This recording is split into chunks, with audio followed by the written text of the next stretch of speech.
Let me ask you something. Do you keep reptiles or do you care for them? Is there a difference? I think there is, and I think that the language we use matters.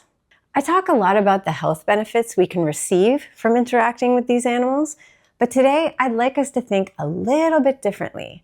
To think not about what we get from them, but how we can live in service to them.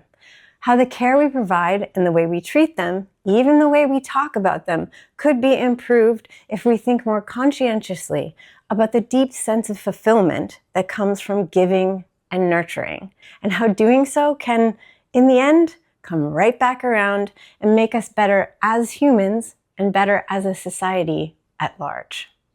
Let's slither on into it.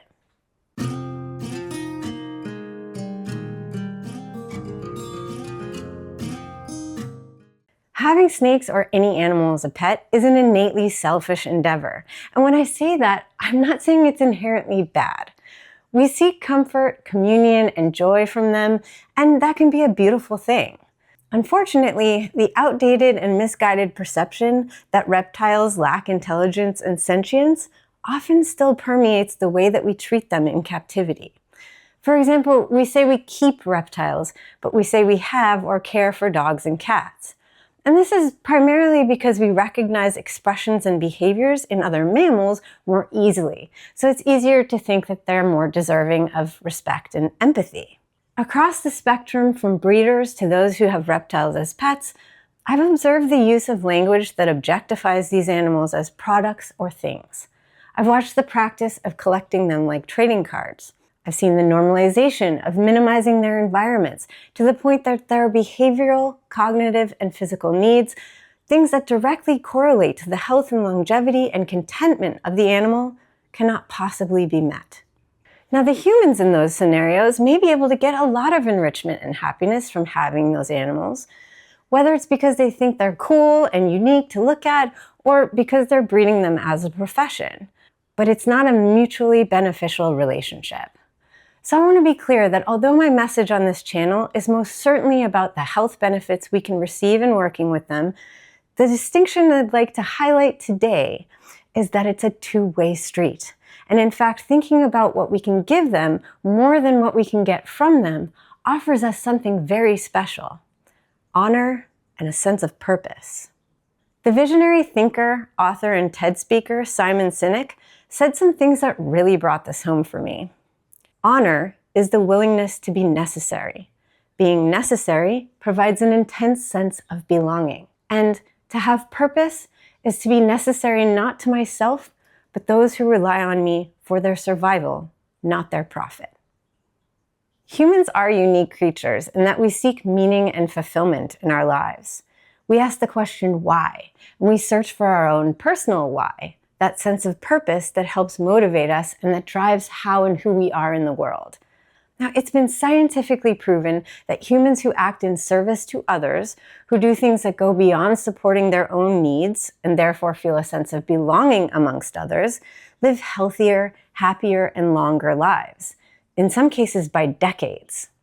It's the actions that benefit more than just ourselves and our immediate needs that can strengthen our communities and societies as a whole. But we share this planet with other life forms, not just other humans. And just because our brains are unique in some ways does not mean our lives mean more than any other living being. So why would giving to and acting in service to animals not benefit us in the same way? Spoiler alert, it does. Our reptiles didn't choose to be our pets, and they rely on us for their survival. We can do what's easy and serve ourselves by just doing the bare minimum for them, or we can invest our energy in going beyond the minimum, finding new and better ways to give to and learn about them, and live in gratitude for and in service to them. In the end, we only get more benefits to our mental health, right? Because A, giving feels good. It feels good to be helpful and supportive, especially to those who are at disadvantage. B, acts of service and kindness give us a sense of purpose, making us feel necessary in the world, no matter the number of followers or likes or friends we have, no matter what else is going on in the world around us. And C, the healthier and happier they are, the longer and more likely they are to give us pleasure in return by offering comfort, companionship, wonder, and a window into the natural world on a daily basis that we might not otherwise have. Living in service, doing something every day, even something small, that is of positive benefit to someone other than ourselves, increases the sense of meaning and purpose in our lives. It increases our sense of empathy and compassion, and therefore, it not only makes for healthier individuals, those individuals make for a healthier society. Just because a snake doesn't wag its tail when it sees you does not mean it doesn't deserve the care that a dog does.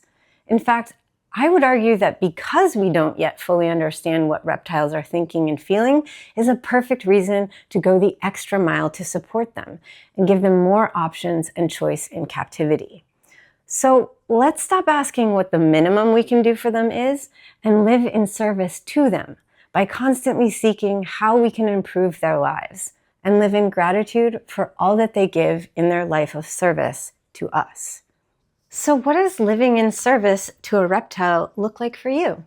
Let me know in the comments what you think of this concept. Am I off base? Does language matter when we're talking about animals? The point here is to make us think. And if it made you do that, or if you support the idea I'm talking about, please make sure you hit that like button and do all the things you can to support this channel and share this concept more widely. Because I believe that even in doing that, you are acting in service to these animals. The more people that think critically about this, the better they'll be treated overall. I'm Shira, and this is Zenith, and we'll see you next time for more snake therapy.